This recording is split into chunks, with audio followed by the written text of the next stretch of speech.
ഇവന്റെ അഖിലൊക്കെ ടൂറിന് പോകുന്നു, നീ ഉണ്ടോ അവരുടെ കൂടെ? പിന്നെ 2000 രൂപ കൊടുത്ത് ടൂർ പോകാൻ എന്നെ കൊണ്ടൊന്നും വയ്യ. ഇന്റർവ്യൂ ഉണ്ട്, പോയിട്ടേ. സുധേന്റെ മോളല്ലേ ആന്നൊക്കെ പറയുന്നു. എടാ ഇവിടെ പാലക്കല്ലേ ബാബുന്റെ മോളാന്ന് പറയുന്നത്. ബാബുന്റെ മോളാ? എടാ പുള്ളിയുടെ കഷത്തിയുള്ള അതേ മറുക അവിടെ തലയുടെ മണ്ടുണ്ട്. ആരാ പറഞ്ഞേ? ഇവിടെ നാട്ടുകാർ പറഞ്ഞു. പറഞ്ഞെങ്കിൽ പിന്നെ ഉള്ളതായിരിക്കും. അവളായിരിക്കും. ആ ലോട്ടറി എടുത്തോ.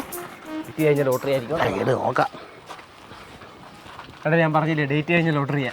എന്നാ കളഞ്ഞത് അളിയോ, എങ്ങാണ് ഈ ലോട്ടറി അടിച്ച് ഫസ്റ്റ് പ്രൈസ് അടിച്ചു കഴിഞ്ഞാൽ നീ ആലോചിച്ച് നോക്കിയേ, പാതി നിനക്കും പാതി എനിക്കും, നമ്മുടെ ലൈഫ് സെറ്റിൽഡ്.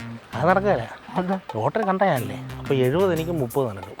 അതെങ്ങനെ ശരിയാ? നമ്മൾ ഒന്നിച്ചു വന്നല്ലേ അളിയാ?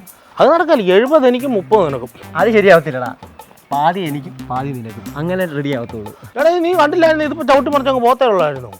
ഒരുമാതിരി ജാതി കൊണ്ട നീ എന്നോട് കാണിക്കാൻ നിൽക്കല്ലേ. ആരാണ് നീ ജാതി പേര് പറഞ്ഞേ? അല്ല ഞാൻ പറഞ്ഞല്ലേ ഉള്ളു. ജാതി പേര് പറഞ്ഞു നീ എന്നെ അടിക്കേണ്ട കാര്യമൊന്നുമില്ല.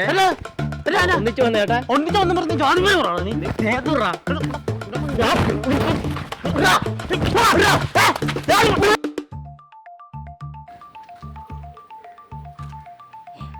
ഇതെന്താ ഹർത്താലൊക്കെ? ഹർത്താലോ? സംഭവം അറിയോ, ഇന്ന് 2 ചെറുതായിട്ടൊരു ലോട്ടറി അടിച്ച്